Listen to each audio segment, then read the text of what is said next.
Syndicate, cut money, তোলাবাজি, দাদাগিরি, সব জায়গায় রাজনীতিকরণ। এই জায়গা থেকে আমরা 2 মাসে বেরিয়ে এসেছি অনেকটা,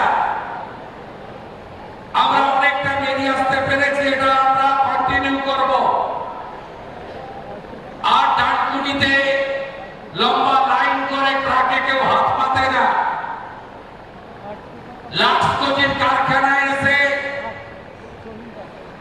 মে মাসের 4 তারিখের পরে কেউ আসেনি যে আমার মান্থলিটা দিয়ে দিন।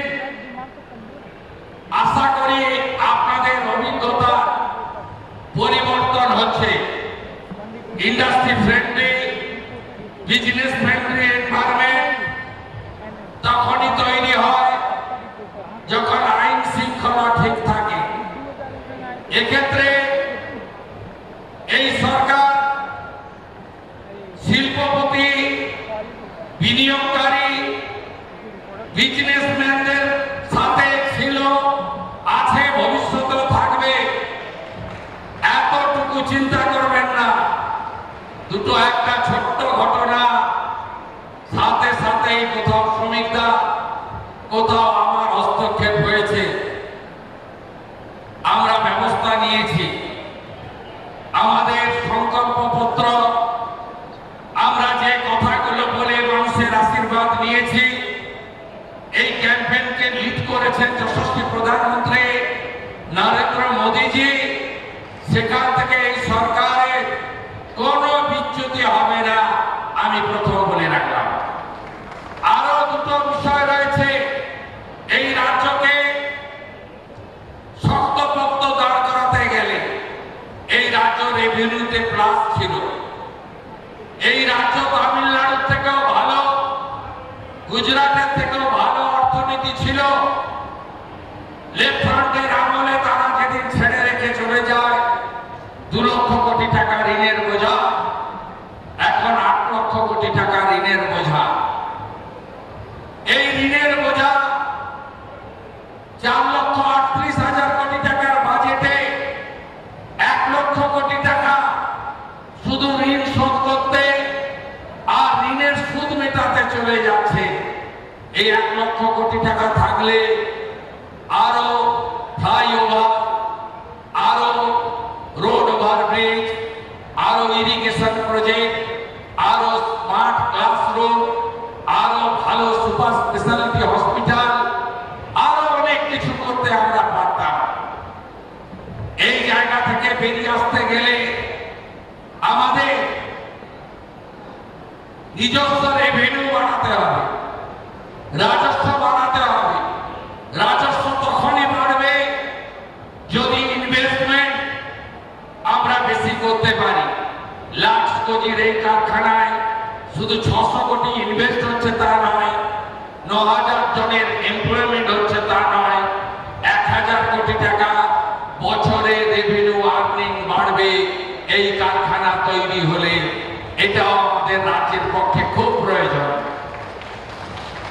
তৃতীয়ত, চারিদিকে কাজ চাই।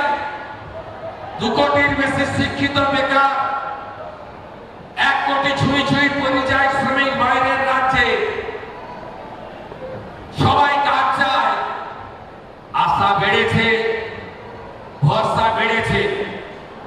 গত বছর স্নাতকে, গ্র্যাজুয়েশনে যত ভর্তি হয়েছিল, এবারে তার থেকেও বেশি। আগে বাবা মারা বলতো এই তৃণমূল সরকার চাকরি দেবে না, তাই মাধ্যমিক পাস করেছিস, উচ্চ মাধ্যমিক আর কলেজে বাবু যেতে হবে না, এত খরচ করতে পারবো না। আমরা এবারের অ্যাডমিশনে কলেজ ইউনিভার্সিটিতে অবাক হয়ে গেছি যে আজকে হাজার হাজার স্টুডেন্ট অ্যাডমিশন নিয়েছে। অর্থাৎ গার্ডিয়ানরা ভরসা করতে শুরু করেছে যে উচ্চ শিক্ষা নেওয়া দরকার, কারণ বিজেপি সরকার এসেছে, কাজ পাবেন, কাজ হবে। সব সরকারি কাজ দিয়ে বেকারত্বের সমস্যা সমাধান করা যায় না। এই সরকার ত্রিস্তরীয় এমপ্লয়মেন্ট দিতে চায়। আগামী কয়েক মাসের মধ্যে 1 লক্ষ সরকারি চাকরি যেমন হবে, মেধা অনুযায়ী হবে, তার সাথে বেসরকারি বিনিয়োগকারীরা যত এই ধরনের তাদের প্ল্যান্ট এক্সপেনশন করবে, নিউ প্ল্যান্ট লাগাবে, এই প্ল্যান্টকে কেন্দ্র করে অ্যান্সিলিয়ারি তৈরি হবে, তত বেশি করে আমাদের ডাইরেক্ট এবং ইনডাইরেক্ট এমপ্লয়মেন্ট তৈরি হবে। তৃতীয়, অনেক ছেলে মেয়েরা চায় লিমিটেড ইনকামের চাকরি করব না, ব্যবসা করব, পরিশ্রম করব, লোন নেব, লোন শোধ করব, আর তার মাধ্যমে অনেক টাকা রোজগার করব। তাই আমাদের সরকার প্রধানমন্ত্রী পিএমইজিপি থেকে, মুদ্রা যোজনা থেকে, স্বরোজগার যোজনা থেকে, আমরা খাদি বোর্ডের নানা সাবসিডি ওরিয়েন্টেড লোন থেকে, আমরা এমএসএমই সেক্টর, নানাভাবে সরকার গ্যারান্টার থাকবেন, সব লোন, অল্প ইন্টারেস্টের লোন আমরা দিয়ে এই রাজ্যে শুধু লাখপতি দিদি নয়, লক্ষ লক্ষ গুড বিজনেসম্যান আমরা তাদের তৈরি করার পরিকল্পনা নিয়েছি। এই ত্রিমুখী, ত্রিধারা, ত্রিশক্তি আগামী দিনে এই বাংলায় বেকারত্বের মোচন ঘটাবে। ইন্ডাস্ট্রির ক্ষেত্রে আমরা কি কি করেছি আপনারা দেখেছেন। আগের সরকার বিধানচন্দ্র রায়ের সময় থেকে ইন্ডাস্ট্রির জন্য ইনসেন্টিভ নিয়ে আসছিল। এই বিগত সরকার 24, 25, 25, 26, 26-এর ভোট অন অ্যাকাউন্ট এই দুবারে তারা ইনসেন্টিভ তুলে দিয়েছিল।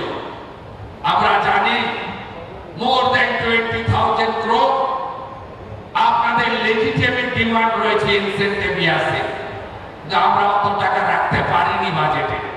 5,000 কোটি টাকা ইনসেন্টিভ প্রভিশন রেখেছি পশ্চিমবঙ্গে আমরা ইন্ডাস্ট্রিকে প্রমোট করার জন্য, যেটা আগের সরকার তুলে দিয়েছিল। আমরা 2013 সালের ল্যান্ড পারচেজ পলিসি অ্যাকসেপ্ট করেছি। কোন industry land purchase direct purchase করে আমরা চাই না আর একটা নন্দীগ্রাম সিঙ্গুর হোক। আমরা ডাইরেক্ট ল্যান্ড পারচেজ পলিসি চালু করেছি, যে পলিসি দিয়ে আমরা বিএসএফ কে বর্ডারে ল্যান্ড দিচ্ছি, রেলকে জমি কিনে দিচ্ছি, এনএইচ কে জমি কিনে দিচ্ছি, নতুন এয়ারপোর্টের জমি কিনে দিচ্ছি। একইভাবে প্রাইভেট ইন্ডাস্ট্রিয়ালিস্ট যারা এই রাজ্যে বিনিয়োগ করতে চান, ল্যান্ড কোনো সমস্যা হবে না। আমরা ডাইরেক্ট ল্যান্ড পারচেজ স্কিমে আমরা আপনাদের ল্যান্ড পারচেজ করে হ্যান্ডওভার করব। ল্যান্ড সিলিং পলিসি একদম চেঞ্জ করে দেব। আর শুনে রাখুন আপনারা, 100 কোটি টাকার বেশি যারা ইনভেস্ট করবেন, কোন পঞ্চায়েত, পুরসভা, কর্পোরেশন, জেলা পরিষদ, পঞ্চায়েত সমিতি থেকে পারমিশন নিতে হবে না। যত গন্ডগোল ওইখানে, যত দাদাগিরি ওইখানে, যত হ্যারাসমেন্ট ওইখানে, যারা 100 কোটি টাকার বেশি ইনভেস্ট করবেন তাদের সেন্ট্রালি সিঙ্গেল উইন্ডো সিস্টেমে WBITDC, environment department, land department আপনাদের এনওসি লাইসেন্স দেবে, আপনারা এখানে इन्वेस्ट करो। लाखों परिवार के दूसरा प्रदेश से भी कुछ लोग आया है। बंगाल में मौसम बदल गया है, बंगाल विकास और तरक्की की मार्ग पर चल रहा है। आने वाला कुछ दिन के अंदर बहुत बड़ा बड़ा प्रोजेक्ट में इन्वेस्टमेंट होगा। 17 तारीख मेजिया में 15,000 करोड़ का सैप स्टील का नया प्रोजेक्ट का भूमि पूजन होगा। ऑनरेबल होम मिनिस्टर आ रहा है। अमूल का एक बड़ा प्लांट धूलागढ़ में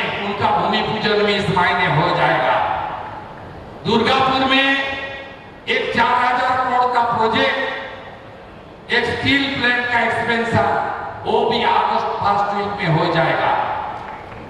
आप उम्मीद का साथ आपको मैं एक कमिटमेंट देता हूं, बंगाल सरकार, पश्चिम बंगाल सरकार डॉक्टर श्यामा प्रसाद मुखर्जी का जो सपना था वो सपना पूरा करेगा। और मोदी जी का जो स्लोगन है विकास भी होगा विरासत भी होगा, उसी मार्ग पर सरकार चलेगा। मैं लाक्सको जी परिवार को फिर एक बार मेरा दिल से आभार प्रकट करते हुए बंगाल में सब इंडस्ट्रियलिस्ट बिजनेसमैन पूरा देश से आकर बंगाल को बदल कीजिए। सौमित्रा ने बोला है nature gifted everything, God gifted everything. ये जो लाक्सको जी प्लांट है ना, ये गंगा माता का इतना शुद्ध पानी इससे चलता है। इसका यहाँ पानी का कोई कमी नहीं है, रॉ मटेरियल का कोई कमी नहीं है, रेल मार्ग लोक मार्ग का कोई कमी नहीं है। आने वाला दिन में नया एयरपोर्ट बन रहा है कल्याणी में, कोलाईकुंडा हासीपारा में एयरपोर्ट और ऑपरेशनल हो जाएगा। बालूरघाट मालदा पुरुलिया में नया एयरपोर्ट बन जाएगा। दादर पात्रोवाड़ और उल्पी साउथ 24 में नया सी पोर्ट बन जाएगा। और डाउन पुणे से लुधियाना तक एक फ्रेट कॉरिडोर रेल बना रहा है। और सिलीगुड़ी से कलकत्ता एयरपोर्ट तक नेताजी मार्ग एनएच बना रहा है। बंगाल में विकास और काम होगा। मोदी जी का गारंटी पूरा करने का काम ये भाजपा सरकार करेगा।